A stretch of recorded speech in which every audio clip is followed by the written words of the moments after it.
70 tó di wípé àti gbé apá kò yá kánkán àti gbé àwọn ọkùnrin tí ẹ̀ sì máa active dáadáa but níjọ́ tó bá dé ìkóríta wípé ààyè ọmọ wà tí kò rí ìgbà yẹn lẹ máa mọ̀ pé ìbànújẹ́ bá.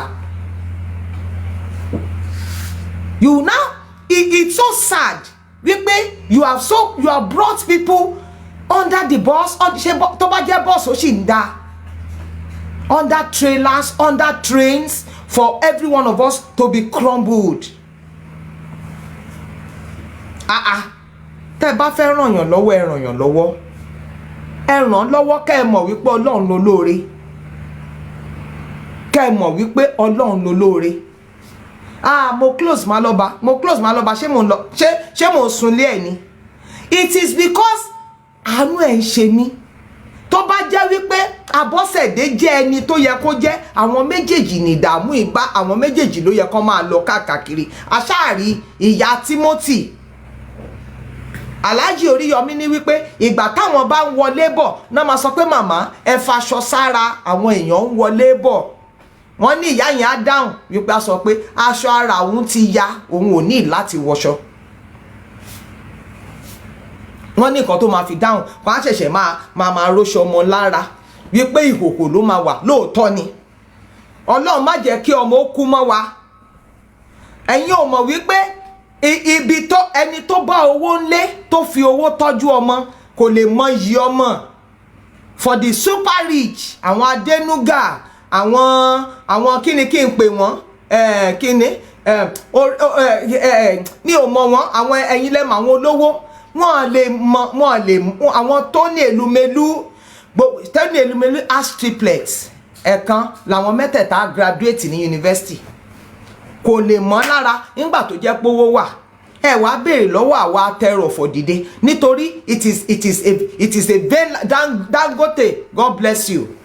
Inú owó àwọn Adélékè tó jẹ́ wípé ọmọ mẹ́fà ló máa ní driver mẹ́fà ló máa gbé ẹnì kọ̀ọ̀kan wọn lọ sí skúlù tó máa gbé wọn lọ. There is a school in Lagos while I was still there.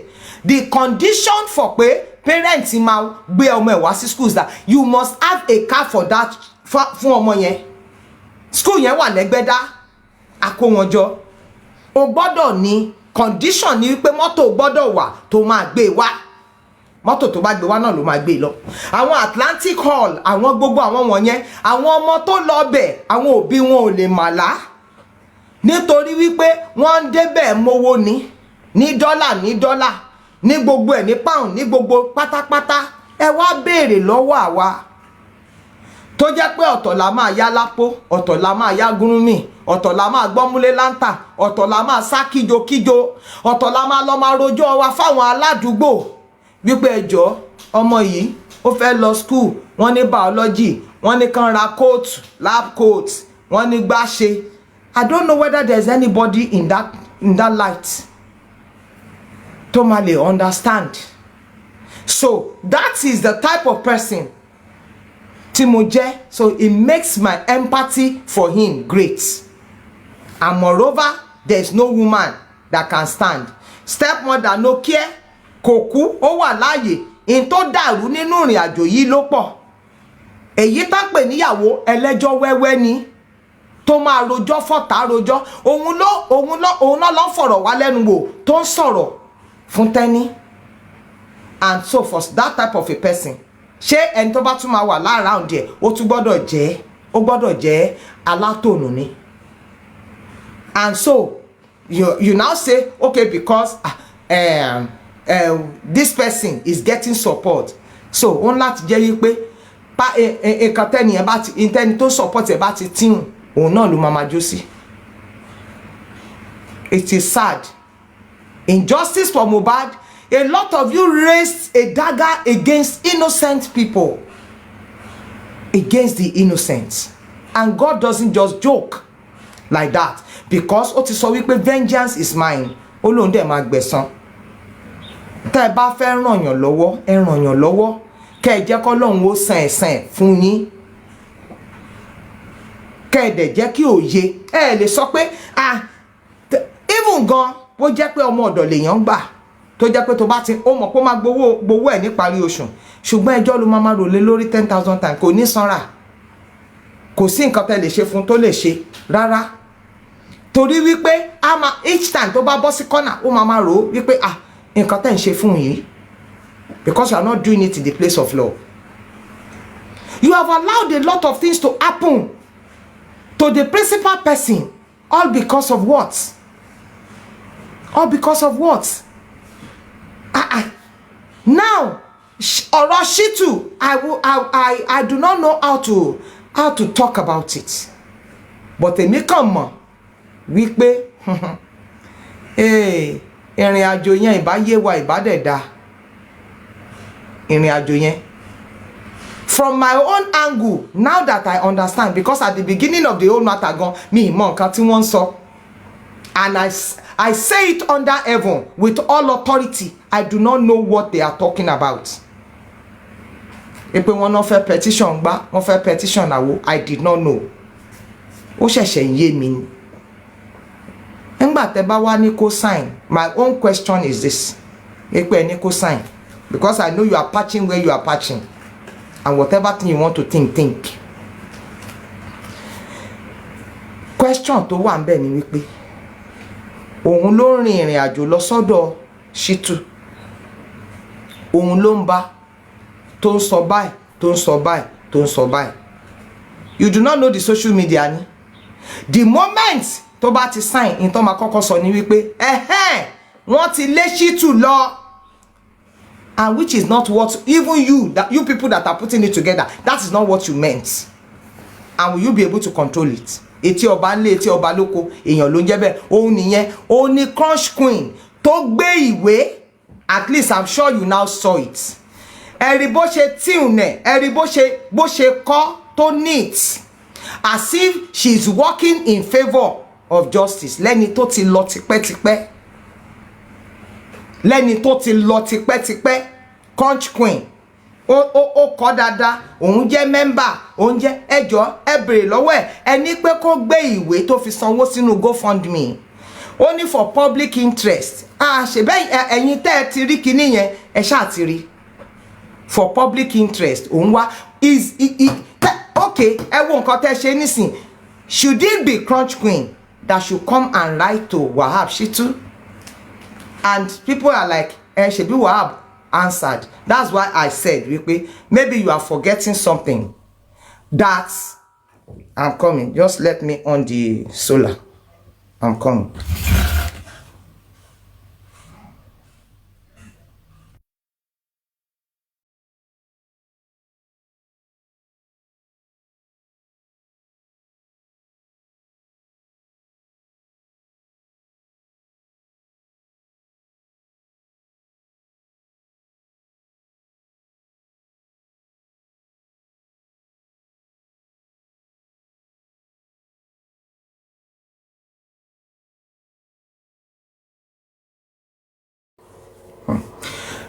So ṣé Crunch Queen ló yẹ kó wá kọ lẹ́tà sí Wahab Shitu àti ènìyàn ṣòro kó máa dárúkọ wípé a Facebook post by a blogger Miss Bukky Jesse or something like that dated 3rd September wípé against your kinikan tó bẹ̀rẹ̀ sí ní kọ. You will know that the enemy, they are not silent on this matter. Gbogbo nǹkan tí wọ́n fẹ́ ṣe ṣáà ní wípé kójú ọ̀rọ̀ yìí kó dàbólẹ̀. And it now became what everybody is talking about. For a very long time, what people are expecting and anticipating is the DNA. Wípé okay, adékòríta DNA báyìí nísìn rúdurùdu dé. Nobody is talking. Àbí ṣé wọ́n sọ wípé Shitu àbáwọn lawyers tán ṣẹ̀ṣẹ̀ gbà. Okay. Is it the lawyers that have just been appointed that will also go and look for the venue of the DNA? Because there's going to be a backup CTC to that. All of the things that we are supposed to be doing, we didn't do it at all. Ṣé rárá. So I really do not understand. Àwọn nǹkan kan wà tó jẹ́ wípé it is a pain to the heart. And I am not going to say I am fed up, because nǹkan tó jẹ́ wípé Jésù, tí Jésù torí mi tí rí one tenth. I've not seen it. Mi tí rí. Like somebody was telling me yesterday that there's more to come. There's more to come. Do you understand?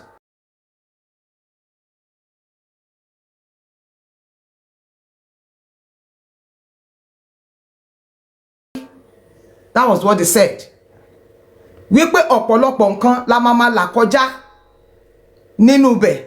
So, tá bá wá sọ wípé kíni, if today we are saying, because of this, this thing is coming, it's paining me, it's hitting me, it's doing everything. Àwa tó jẹ́ pé ó yẹ ká lè sọ pé lágbájá báyìí pẹ̀lẹ́, let's have you.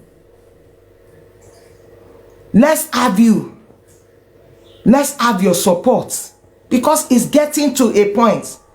Because èyàn bèrè lọ́wọ́ ara ẹ̀ pé ẹ ti ẹ̀gbọ́n náà, ṣé ọmọ mi ló kú ni? Why am I passing through all of this? Kí ló dé tí mo ń larú àwọn kan ìkọjá? Kí ló dé? Why? Tó jẹ́ pé mo ń la irú iná ìkọjá. But we'll sit down, we'll be say, okay, it's because we know that we are going somewhere. We know that we are going somewhere. We know that we are going somewhere. Ìyẹn náà ló máa pull wa. But it's not something that makes somebody like me happy.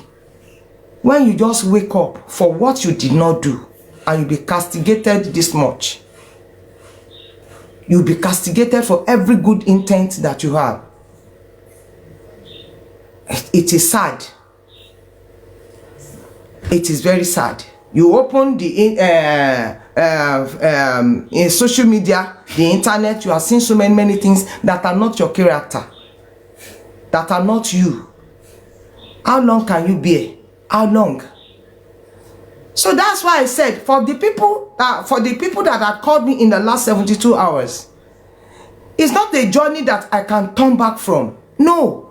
But for those of us that are on this course, for those of us that are on this course, please let us understand the path that we are on. Ojú ogun láwà.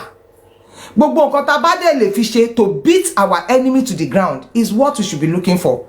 Not anything against one another. Not anything against one another at all. Please. Because it will get to a breaking point. Nobody's getting, some of you may be getting money. The only thing that I have said with all boldness is that God has given me wonderful people that I can look back to and be like, oh, thank God that you are there. That I can say that. But aside from that, I was on somebody's live this morning. The person is talking about how to make money on Facebook. Go and check out all my videos on Facebook. It's not me that is there. I'm not the Yabadan authentic. I am not. It is somebody else using my content for our own. And I'm going to take a decisive action again, because at the end of the day, they will still turn back and begin to do you harm. I will flag it off, everything that belongs to me there. I am not the Yabadan authentic. So Kaba sọ pé, okay, you are using it to make money. We're only doing this because we understand that, okay, God wants us to be a voice. God wants us to be something, to an ambassador to him, that we should represent him. But we are human. We are human, and let us look at the truth of things. You think it is easy for somebody to just be hearing things 10,000 times, or to be reading things? How are we going to run from the social media? A lot of you that are on this course, you are not in Nigeria. You are not. You are in the diaspora. And God knows that whenever we have the opportunity to talk about you people, we talk with high respect. We talk with high respect. We say, oh, the people in the diaspora are the financier, and ojú ni a jẹ́ fún wọn, a gbọ́dọ̀ lọ jíyìn fún wọn. We are kò yan yín kéré. Ká bá sọ wípé, but whenever your action comes up as rash, you throw us. kí ni níbo ni Tẹ́ni ti rí mi rí? Níbo la Adéníkẹ́ ti rí mi rí? Where did all of these people that are saying all of these evil things about me, where did they get to see me? Where? Of all the diaspora folks, bóyá mo rẹ́yìn méjì mẹ́ta rí. Ká bá sọ pé bóyá. And some of you will come to Nigeria, you will not go to Aloba's house. You will not even see him. You just, and yet you will now come and begin to do actions that you feel is right, but are destructive to his person and to us that are supporting him. Especially me. Especially me. I am not tired of the cause of justice that I am on, but I am tired of the tongues of people. I am human. And I've given my example. We say, okay, Shebi, Elijah, after his wonderful feat, to pa gbogbo àwọn kíní àwọn prophet of Baal, he ran away from Jezebel. Tell your bàbá sí ní jí láàárọ̀. I told you I have not bathed. I am only controlling myself not to cry. I'm tired, tired of justice for Mohbad. Let us comport ourselves, ojú ogun lawa, and have the understanding of what we are doing. Owó òṣè, ìjà ẹ̀mí là ń jà. Mo sọ fún yín, mo ní bàbá Liam, mo ló ti sọ wípé oògùn tí wọ́n ṣe ni wípé àjàtúkà ni tàgbáàrín. Wípé ìmọ̀tún ìmọ̀jọ yín pé ìmọ̀ yín ò ní dalẹ̀. Ó ti sọ ó dẹ̀ lọ sọ sódò, so that you will not be able to see his own. Yes, ogun wà, bóyá ẹ gbàgbọ́ bẹ́ẹ̀ gbàgbọ́, but orúkọ Jésù ó jà ju ogun lọ. And that is the confidence that we have. Paul said, for your sake, we are beaten, we are destroyed every day.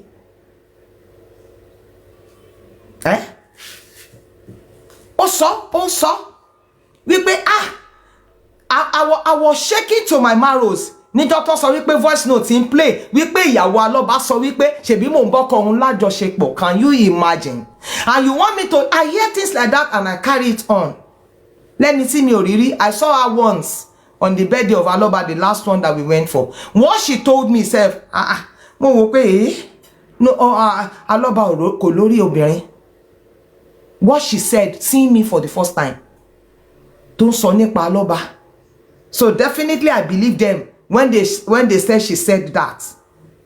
I've never met her before. See, for you that you are on this cause of justice, that you say you are fighting this battle for Alọ́ba, enjoy denle. We appreciate your money. We appreciate your efforts. But we are dying because of when your action comes on the contrary. Because èmi ò mọ nǹkan tó bí wípé kí Adéníkẹ́ lè wá sórí Facebook. Now, she felt that according to that write-up, I'm the one ló wá dájà lẹ̀ láàrin òun àti Bukky. Because they know that at least Bukky talks about me. So it is me that should... Am I afraid of you persons? I ask my question. The only fear I have, and I say it with all assurance, ni pé k'Ọlọ́run má yọwọ́ lọ́rọ̀ mi. T'Ọlọ́run ò bá ti yọwọ́ lọ́rọ̀ mi, ìyókù kéré. Because ẹ̀yin èèyàn kọ́ lẹ máa judge me. It is not to you that I will come. It is to my God. And he's going to ask me how well I have done. It is not to you I'm answerable. It's not as if I do not appreciate the effort of people over me. But then, so it is me now that they should come against, because of her father want justice for Mohbad. Ebi ti pa kò rí bí lọ. She was this same person that said wípé kí lẹ tí ẹ ṣì ń sọ nípa ẹ bá lọ ka mọ́kòròdú so that they can kill me. I want to see who will be able to do that. I want to see. And ẹ̀yin ilẹ̀ ń ru àwọn táwọn mọ̀ wípé àwọn jẹ̀bi wọ́n ṣe pa Mohbad. Wọ́n ti ń dúró de ìdájọ́ Ọlọ́run. You are the one, ẹ̀yin ilẹ̀ ń ru wọ́n sókè nítorí pé kò sí peace. There's no peace between us. Kò sálàáfíà ńbẹ̀. Gbogbo nǹkan tẹ́ ń sọ is their content. They are listening back to back. You are the one giving them the solution to. You are the one giving them the ginger to continue. Because when we talk about the moment that they know anywhere that there's no unity, definitely there's nothing that can be achieved. Today we should be talking about DNA.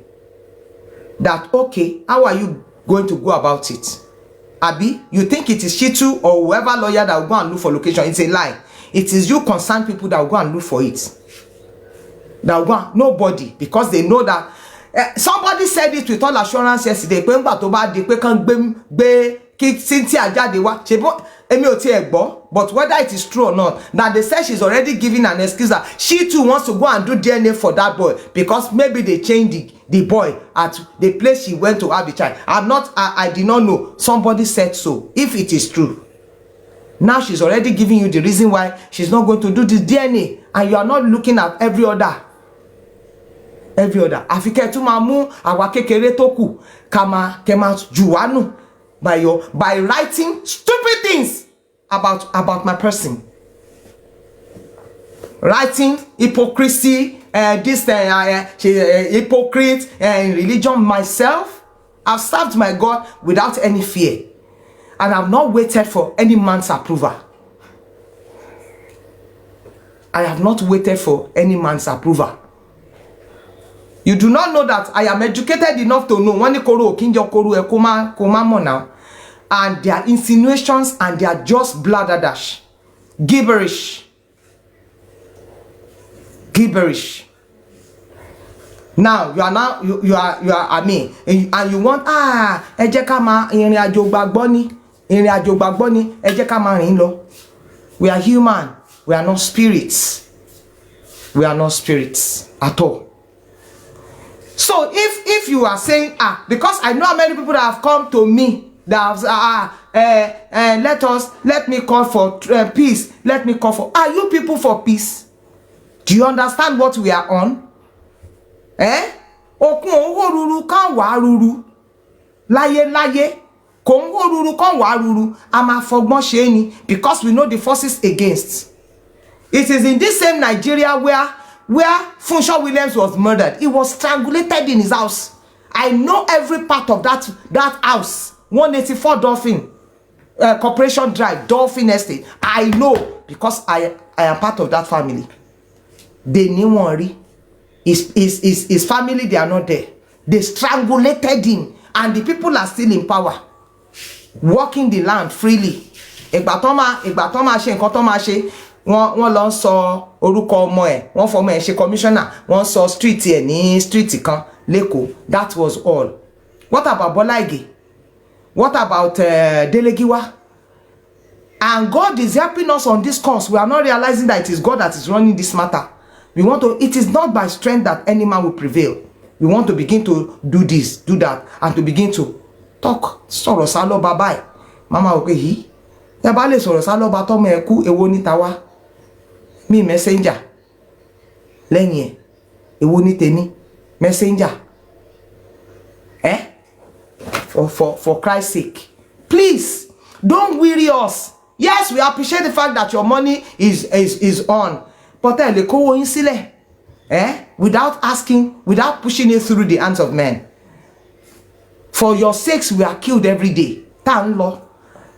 I know how many times I can go to Lagos and they think it is for leisure. The moment we are done with this justice, Mombati Temiloni, nothing.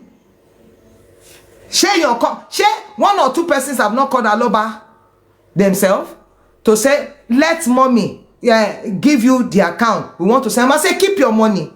Kì í ṣe book de ṣe ìgbéraga, because dúró bẹ́ẹ̀, ẹ jẹ́ kí àwọn t'Ọlọ́run lò kí mọ̀ pé yes, they are of God. Let me have that peace in my mind. Ìtọ́jú owó yín kì í ṣọ̀rọ̀ owó lélẹ̀, ọ̀rọ̀ wípé okay, ibi tá ń lọ, because we have an understanding that we wrestle not against flesh and blood, but against principalities and powers and rulers. And God is helping us to scale through, to move through. Then you understanding now.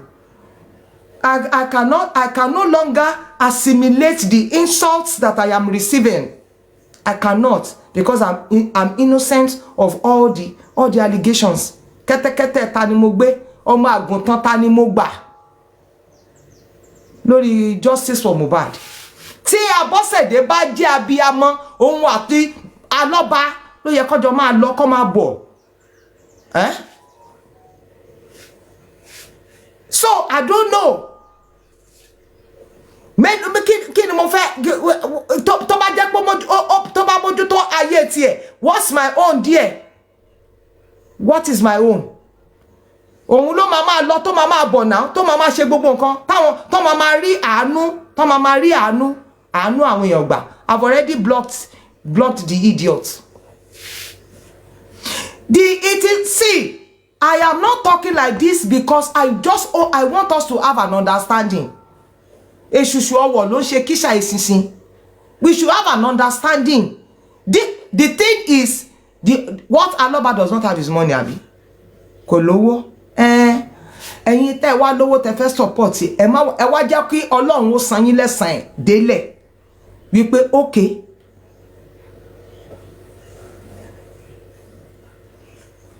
So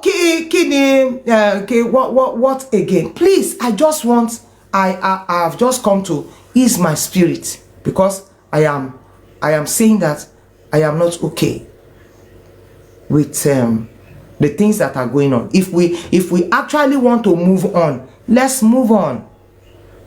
Ẹ jẹ́ ká rìn tẹ̀lé ká lọ lálàáfíà. I want us to do that. Let's move in peace for Christ's sake. Ká lọ lálàáfíà ẹ jọ̀ọ́ torí t'Ọlọ́run. It is easy to get tired, yes, but we can take a break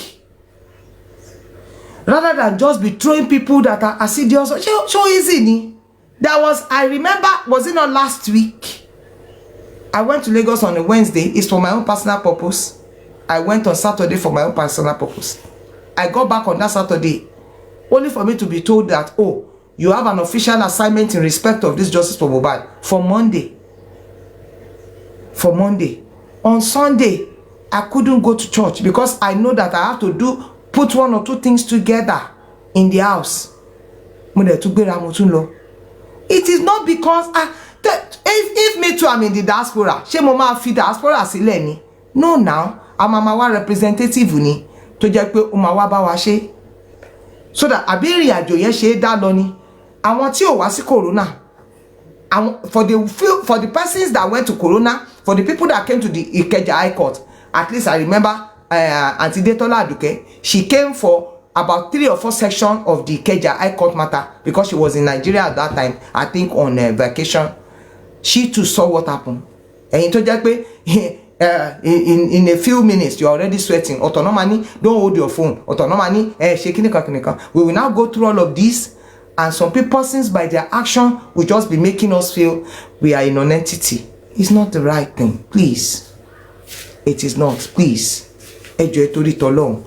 I'm aláṣeyọrí. I've said it over and over again. But before we take any step, let us just look at where is this going to be. Where? Níbo kí ni àtúbọ̀tán máa padà jẹ́. A lè ṣiṣẹ́ kó jẹ́ pé àwa fúnra la fẹ́ máa gbèrè ẹ̀. Yí pé wọ́n la gbogbo àwọn tó ti lọ tẹ́lẹ̀ kí ló ṣẹlẹ̀.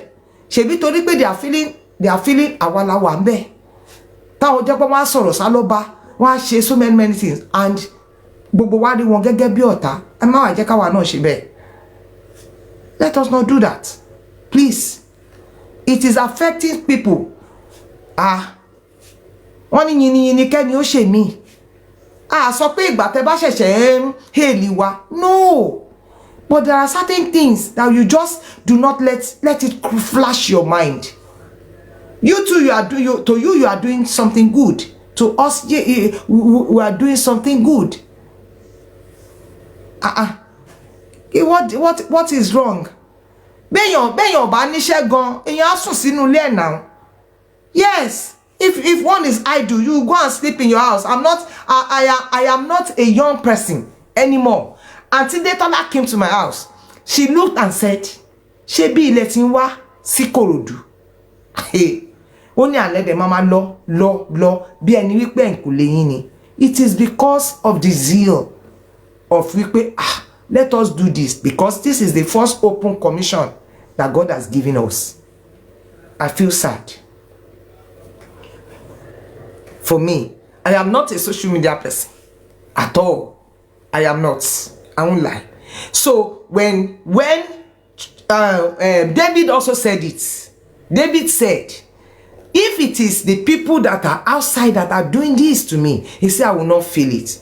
He said, but for you, my brother, that we hold our hands together and go into the house of God, you are the one giving the enemy the occasion to reach us. You know how many times Tenny came at me through Monjola Oluwa, or Monjola Oluwa through Tenny.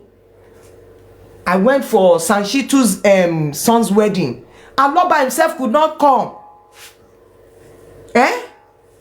Aloba himself he could not come. I went there. Only for me to be hearing. I just choose not to want to listen.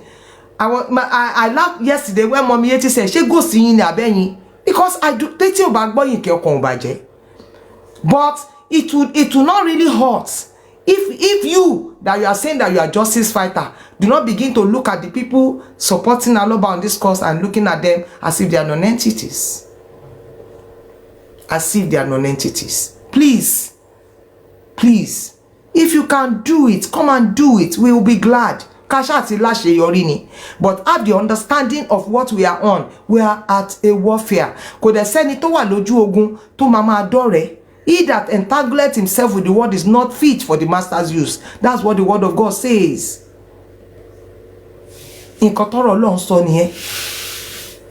So please, I'm getting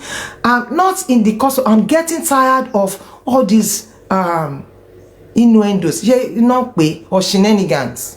I'm just getting tired of it, because I try as much as possible to be. That's the reason why I don't go on platforms. I don't, because I do not want to go and do things or hear the things that I know are not pleasant to me. No, I really don't like it. I don't. Mi ò ní pé mo pé gbogbo nǹkan tó bá já ṣiṣe mi mò ń gbìyànjú let me Lord, because mo mọ̀ pé ìwọ ni mo máa down sí. But this is getting too much. For Adenike also to now be coming and still be talking, so I'm the one. Ìjọ tí good is not accident n tó sọ nìyẹn. One down, one local reach grace. It is not me that has come this far, it is God. But if we now have those kind of forces, must it be amongst us again for the few remnants? Tokuni. Let's just please. Ejo torí tolong, ọmọ mi kọ́ ló kú, kìí ṣe ọmọ yín ló kú. Aloba lọmọ ẹ̀ kú. So let the pain be less. Thank you. I'm sorry, I will not be bringing guests up. I want to be going. I just have to say that, so that at least I can, if there is any other step we want to take, let us know that we have to call for peace, so that we can move on and get to where we are going. The journey is still ahead. It is when ìgbà tá bá lè kùdà lọ́wọ́ lọ́mọ lè béèrè wípé kí ló pa bàbá òun. We are shouting that they have done everything. They have not done anything. I said it. They have not done anything at all. They have not. God just kept on exposing them. It is a matter of precepts. We will get there. We will get there. Let things be done. Some people will get tired, take a rest, then we move on from there. But it is disheartening for you when Mohbad was wrongly murdered, by coming up with insinuations and things that are just not. They are not. We need to more. How long are we going to do this? How long?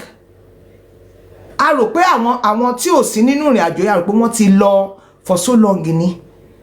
But now you are by the openings, àwọn nǹkan tó jẹ́ pé à ń ṣí sílẹ̀, we are allowing them to come back. For Crunch Queen to go and be writing Sam Wahab Shitu, presenting herself as if she's on this course.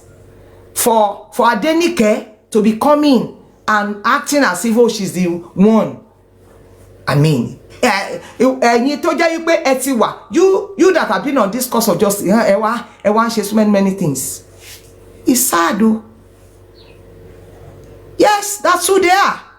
because they know that on their account gbogbo nǹkan tó ti fi Mohbad pa ó ti pọ̀, and they have known their loss láti ìgbà tó jẹ́ pé wọ́n sọ̀rọ̀ Mohbad mọ́, so they are always looking for an opening láti lè dá gbogbo nǹkan rú. Àti dé kòríta àṣeyọrí, we are at the verge of another special breakthrough. We are not looking at it. They are just making us forgetting so many things that God is actually bringing out. So many things. Ìyàwó ilé sọ pé òun ò ṣe DNA, àlè lòun ready, and we are not looking at that. Wọ́n ní DNA o, wọ́n ti grant ẹ o, ọ̀tọ̀ náà sọ wípé ọmọ kékeré wípé is a small boy that went to go and do náà kàn mú jáde, and we are allowing that. I ask my question, was it not granted? Whether it's a small boy, was it not granted in it? I don't understand though. Gidigba òṣìlẹ̀kùn ẹni tán bá fi kọ́kọ́rọ́ lé lọ́wọ́ òun nìkan ni o. I appreciate everybody. Mo sọ mi ò tí wẹ̀, mo máa lọ wẹ̀ nsìn, but I've said my bit to answer to the people that have been calling me. Mommy, jẹ́ ká ṣe lè, jẹ́ ká ṣe mi. Kò sí kankan tí mo mọ̀, ọmọ mi kọ́ ló kú. Ẹni tọ́mọ ẹ̀ kú bá ní pé òun fẹ́ bẹ̀rẹ̀ mọ́lẹ̀ for the next 50 hours tó lò máa bẹ̀rẹ̀ báyìí, máa bá bẹ̀rẹ̀ o. Ìgbà tẹ́sẹ̀ bá ń ro mí máa dìde o, máa lẹ́sẹ̀ tí ń ro mí o, èmi ń lọ ń tèmi o. Yes, torí òun lọ́mọ ẹ̀ kú. Nígbà tí bóyá tó bá bẹ̀rẹ̀ yẹn, ìgbà yẹn ni pain ọmọ yẹn ò ní dùn, tó bá bẹ̀rẹ̀ má bá bẹ̀rẹ̀. Ìgbà tí mi ò bá lè bẹ̀rẹ̀ mọ́, máa dìde, máa ní mi lè bẹ̀rẹ̀ mọ́ o, èmi ń lọ o. Ẹ jọ̀ọ́ torí t'Ọlọ́run o, please. Ẹ ní dààmú, ẹ jọ̀ọ́ mo bẹ̀ yín ni, please. That's why I've come to use my platform. I'm begging you. I do not know. Ọmọ wa kọ́ ló kú, and we cannot cry more than the bereaved. If we are trying to offer a helping hand and the person say don't help me, ẹ feel it. God bless you everybody. I appreciate all of you, please, because if I should just be bringing up people up to the platform, it will be taken. I just said let's work on that. Whoever that we can call for a peace meeting, for a peaceful resolve, for us to move on, let's call them. And when you hear the call, please answer, please, so that we can move on. If we actually say we are out for peace, do not allow the enemy to have an occasion against us. Please. No, I'm not. Please, do not allow the enemy to have an occasion against us. Please, I'm begging you. Everyone who knows one person, you are making me look as if I am not. On this course, I have seen people that are 65, they are 64, they are 71, 70. They are there. Please, they are there. Me, I'm 58. Do you understand? Ẹjọ́, ìrìn àjò àdárin kó tó di pé Ọlọ́run kó gbọ́ mi, ló gbé mi débi tí mo wà yìí. Mo mọ nǹkan tí yà ń jẹ. That's why I am resolved on this. I know what it means to suffer. Do you understand? I wasn't born in a poor family. No, I wasn't. But my father had died 45 years ago. And I know what has happened in my journey. I know what has happened to me. So when I am dedicated to this cause, it's because I know. I have an only child. Before God brought me here, mo ti lọ gba lápò. Baba Mohbad náà ló ń gba lápò mẹ́ta. Òun kò fún Mohbad. Ìgbà yẹn ló fi kọrin tó sọ pé daddy, I'm sorry. I go poly and no go class. Because he wanted to use his own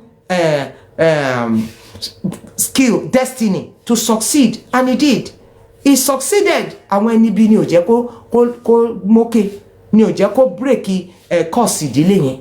Yes, àwọn ni. So I know what it is for somebody to. I said it on this platform many times that I was a single mother for 20 years running, and I have just one child. Mo gbọ́mọ kan kún ó jẹ́ méjì, and I know what I went through. I know. So ká tó wá sọ wípé ẹni tó tọ́ ọmọ tèmi ò kú, èyí tí mo gbà tó gan ti lọ lálàáfíà, ó wà lálàáfíà. News getting to me, reaches me all the time that she's well. Ká tó wá sọ wípé èyí tó wá dá tó ń mókè nú wọn, wọ́n dẹ̀ pa. So it is the compassion that is pushing me, not because of anything. Because at times when I look at the people and what they do, I'm like, are they going to give people money? after this thing? Ṣé wọ́n máa fún wọn lówó ni? The way they do. Tí ó bá wá sówó ń bẹ̀, ẹ ṣe jẹ́ àṣẹ nǹkan tá a fẹ́ ṣe kó ní kálukú wà lálàáfíà. Kọ́lọ́hun sọ pé okay, thank God, well done, thou faithful servant. Good morning, ma. So please, I am rounding up with this one. Go and call who you know listens to you on this matter. Àwọn tẹ́ bá lè pè ẹ pè wọ́n.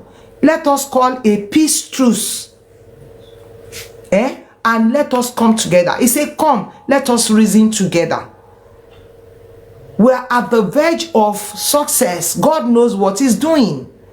Ẹ pè àwọn tẹ́ máa pè. And please, when they call you, forget. Let it be done.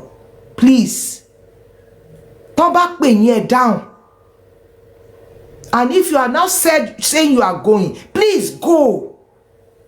There's something that because that's one thing I saw in this justice for Mohbad. Ó bá yàn jà, ó fẹ́ bá ṣe mọ́. I swear to my living God. Tí n bá bá ẹ jà, tí mi bá fẹ́ bá ẹ ṣe mọ́, tó bá wà lẹ́gbẹ̀ẹ́ mi bí, tó ń forí sọlẹ̀, tó ń kẹ́sẹ̀ sókè, mi ní rí ẹ o.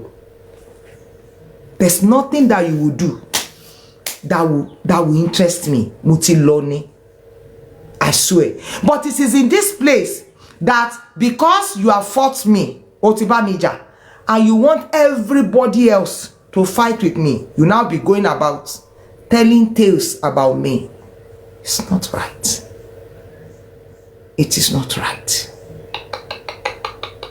It is not right. Please. Gang fighting. Thank you. It is not. You say it is you that the person has offended, Abi. Is it that you go to the person and call a peace truce? You do not want to do that. Go in peace. Ojú ọ̀run tẹ́ yẹ fò láì fara kínra wọn.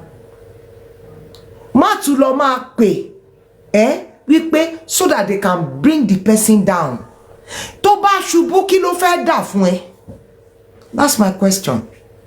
Does that take you away from your place of abode or your terrain? Máa lọ lálàáfíà. Oh, it is the person that has done you wrong. There's something that you people do not believe on, that God is the best judge. He will serve the person the judgment even more than you can ever serve the person. The only thing is that we are never patient. You are never patient. So please, let's call a peace truce. When on this matter, where is the next place we are going? When they call you, please answer. And God will help us. Thank you, everyone.